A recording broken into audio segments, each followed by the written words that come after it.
В Москве прошла спартакиада, посвященная памяти олимпийского чемпиона Романа Дмитриева. На старт вышли представители якутского землячества в Москве. Репортаж Натальи Сазоновой. Местом для соревнований был выбран подмосковный санаторий Республики Саха-Якутия Басчегда. Участники – не профессиональные спортсмены, а работники Поспредства и санатория Басчегда, представители якутского землячества в Москве и активисты молодежного общественного движения «Айтал». То есть 4 полноценных команды, которым предстояло выявить сильнейших в шахматах, шашках, настольном теннисе, бильярде, интеллектуальной игре, перетягиванию каната и командной эстафете.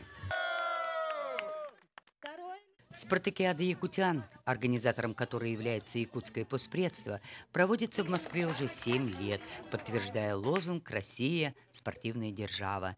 Первые соревнования в 2007 году открывал олимпийский чемпион Роман Дмитриев, а сегодня спартакиада посвящена его памяти. Рады очень всем участникам спартакиады и, как говорится, чувствую большую ответственность, чтобы все было хорошо.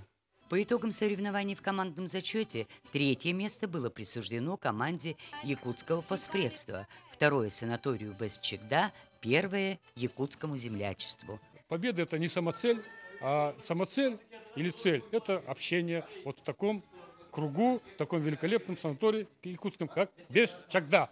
Наталья Сазонова, Евгений Петров, НБК «Саха», Москва.